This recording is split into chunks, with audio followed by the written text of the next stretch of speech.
Assalamualaikum warahmatullahi wabarakatuh. Hai anak-anakku, gimana kabarnya kelas 5? Baik-baik kan? Masih bersama Ustadz Zaini. Di materi kemarin, Ustadz sudah menjelaskan tentang pengenalan email. Nah, kali ini Ustadz akan menjelaskan tentang pengenalan blog. Sebelum kita mulai, mari kita membaca basmalah terlebih dahulu. Abata. Bismillahirrahmanirrahim. Semoga dengan bacaan basmalah tadi kita diberikan kemudahan dalam memahami materinya. Amin. Yuk langsung saja ke materinya. Ada yang sudah pernah mendengar istilah blog? Blog adalah salah satu jenis website yang kontennya berisi pemikiran satu atau beberapa penulis dan memiliki urutan posting secara kronologis dari konten terbaru ke konten terlama. Blog memiliki tampilan dan tatanan yang sangat beragam, tergantung fungsi pada blog itu sendiri, mulai dari blog yang memiliki beberapa sidebar hingga blog yang hanya memiliki satu kolom saja. Pada dasarnya memiliki struktur standar. Ada beberapa struktur standar pada sebuah blog. Yang pertama, header. Biasanya terletak di bagian atas blog. Header berisi tentang judul blog, deskripsi blog, dan menu blog. Yang kedua, navbar. Elemen ini biasanya terletak di atas header. Fungsi dari navbar untuk mempermudah editor atau pemilik blog dalam mengelola blognya. Navbar biasanya tidak akan tampil jika diakses oleh user lain selain pemilik blog. Yang ketiga, main blog. Biasanya terletak di bagian tengah blog. Disinilah tempat di mana postingan blog berada. Pada main blog juga terdapat struktur seperti judul, tanggal, nama penulis, serta kolom komentar. Yang keempat, sidebar. Pada elemen ini biasanya terdapat populer post, archive. Kalian juga dapat menambahkan widget lainnya seperti kalender, jam, dan widget menarik lainnya. Letaknya bisa di kiri atau kanan sebuah blog. Yang kelima, footer.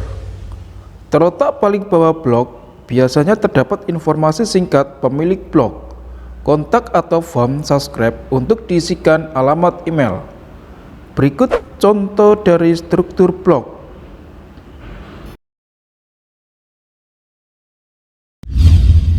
Yang selanjutnya, sejarah blog.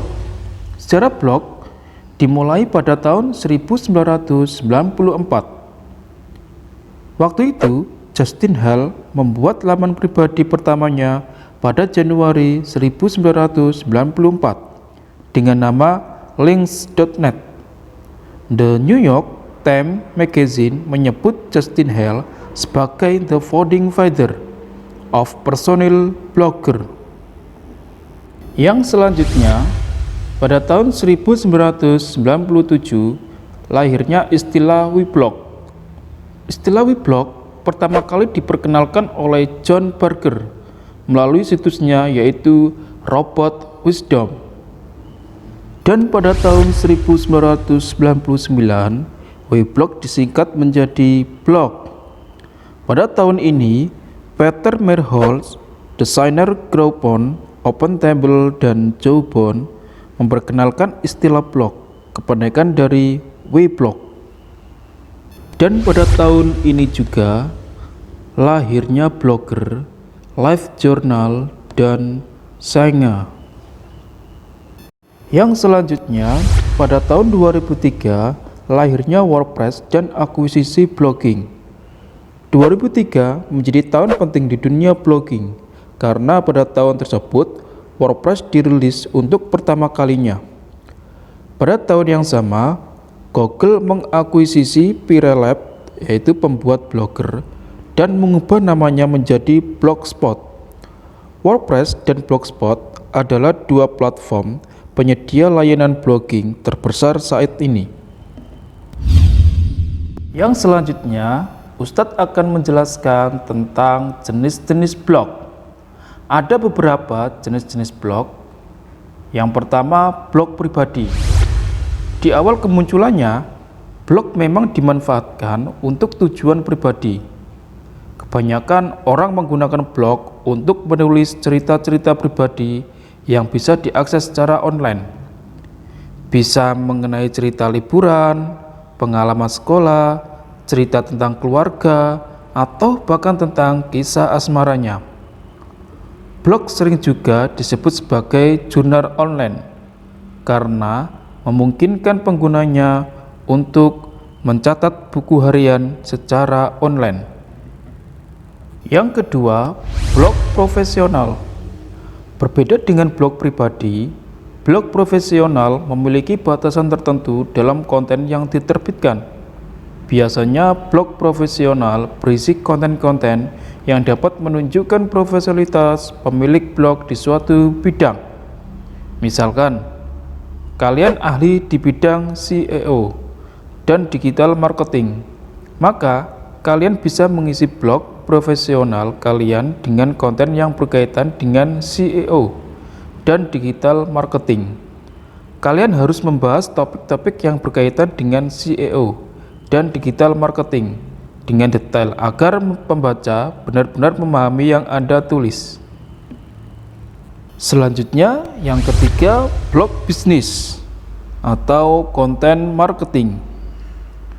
Tidak hanya digunakan untuk tujuan pribadi, blog juga dapat dimanfaatkan untuk mendatangkan traffic bagi website perusahaan atau toko online. Mengapa harus menggunakan blog? Karena blog lebih dinamis dan bisa merilis update konten tanpa batasan. Berbeda dengan website perusahaan atau toko online yang kontennya hanya berisi informasi produk. Dengan memanfaatkan blog untuk tujuan konten marketing, kalian bisa mendatangkan pengunjung melalui kata kunci yang sering dicari oleh calon konsumen kalian. Misalnya, kalian memiliki toko online yang menjual tas. Kalian bisa membuat konten blog yang berkaitan dengan tas seperti tips cara merawat tas, berbahan kanvas, atau tips memilih tas yang paling cocok. Manfaat dan fungsi blog.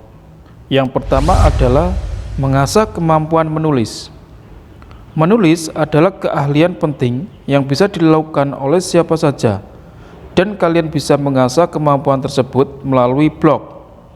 Kalian bebas menulis artikel sebanyak-banyaknya sampai kemampuan menulis kalian semakin baik. Terlebih lagi, blog adalah platform yang cocok digunakan untuk tema apa saja, dari traveling hingga parenting. Yang kedua, yaitu media publikasi untuk siapa saja. Selain menulis sebuah artikel atau cerita, tentu kalian ingin banyak orang yang membacanya, bukan?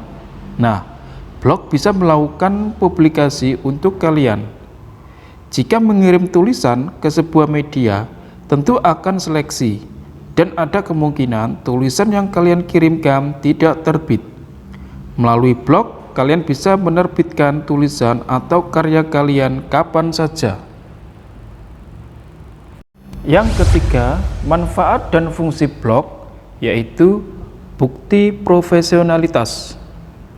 Blog juga dapat dimanfaatkan untuk menunjukkan profesionalitas kalian di bidang tertentu. Misalnya, kalian adalah seorang profesional di bidang marketing. Kalian bisa membuat blog yang berisi tips-tips berkaitan dengan marketing. Yang keempat, sebagai sarana untuk branding. Konten-konten di blog kalian bisa menjadi portofolio online yang bisa diakses siapa saja, termasuk oleh perusahaan yang akan merekrut kalian. Apalagi rekrutmen di era digital ini tidak terbatas pada CV yang dikirimkan saja, tetapi juga pada jejak digital yang kalian miliki. Yang terakhir, manfaat dan fungsi blog yaitu menghasilkan uang. Kalian juga dapat menghasilkan uang dari blog. Terdapat berbagai cara untuk menghasilkan uang melalui blog. Yang pertama, kalian bisa menggunakan ads Google. Blog dengan traffic kunjungan tinggi biasanya dapat dengan mudah bekerja sama dengan layanan iklan milik Google tersebut. Yang kedua, kalian bisa mendapatkan uang dari endorsement produk. Perusahaan akan berdatangan mengajak kerjasama endorsement dengan kalian kalau kalian adalah key opinion leader atau call. Call biasanya adalah seorang profesional di bidang tertentu yang mampu menggerakkan opini pembaca. Ketiga, semakin banyak yang mengenal karya kalian, semakin terbuka juga peluang untuk membuka jasa freelance. Kalian dapat membuka jasa freelance sesuai dengan keahlian yang kalian punya. Bisa desain, copywriting, ilustrasi, fotografi, atau keahlian lain yang dibutuhkan banyak orang.